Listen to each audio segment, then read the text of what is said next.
Hi hello அஸ்ஸலாமு அலைக்கும் welcome to ஜுவீஸ் kitchen. இன்றைக்கி எங்கள் வீட்டில் மேகி ப்ளஸ் உப்மா இது 2 தான் என்னோடய பிரேக்ஃபாஸ்ட்டு. அதுக்காக ஒரு பேனில் வெஜிடபிள்ஸ் ஆனியன், கேரட், பீன்ஸ் இதெல்லாம் நல்லா சாட்டே பண்ணிவிட்டு, இப்போ கொடுத்துருக்க ரேஷியோவில் இருக்க எல்லா பவுடர்ஸும் ஆட் பண்ணிவிட்டு, தென் டொமேட்டோ இதை ஆட் பண்ண கொஞ்ச நேரத்துலேயே நம்ம மேகி மசாலா அதையும் நம்ம வந்து ஆட் பண்ணிடுறோம். நான் 3 பேக்கெட் எடுத்திருந்தேன். 3 பேக்கெட் மசாலாவையும் ஆட் பண்ணிவிட்டு இம்மீடியட்டாக நீங்கள் தண்ணி ஊற்றிடுங்க.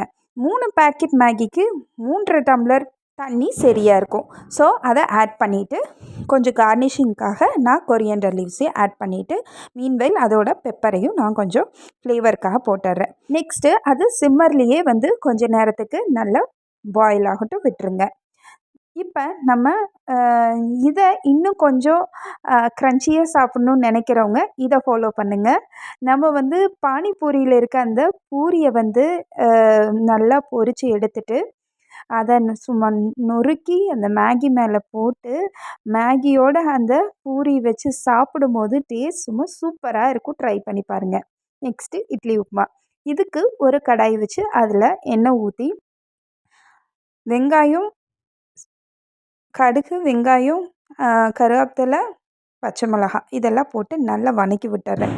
இதில் நம்ம பெருசாக எந்த தூளும் ஆட் பண்ண மாட்டோம். ஸோ தட் நம்ம சால்ட்டும் டர்மரிக் பவுடர் அது 2யும் நம்ம ஆட் பண்ணிவிட்டு நல்லா வதக்கிடுறோம். நெக்ஸ்ட்டு டொமேட்டோ இதையும் போட்டு நல்லா வதக்கிடுங்க. வதக்கிட்டு கொஞ்சம் கார்னிஷிங்காக கொரியண்டர் லீவ்ஸ் ஆட் பண்ணிவிட்டு நம்ம உதுத்தி வச்சுருக்க இட்லியை ஆட் பண்ணி நல்லா பெரட்டி விட்டு எடுத்திங்கன்னா இட்லி உப்புமா ரெடி. 2மே சும்மா அல்டிமேட்டாக இருந்தது. ட்ரை பண்ணி பாருங்கள்.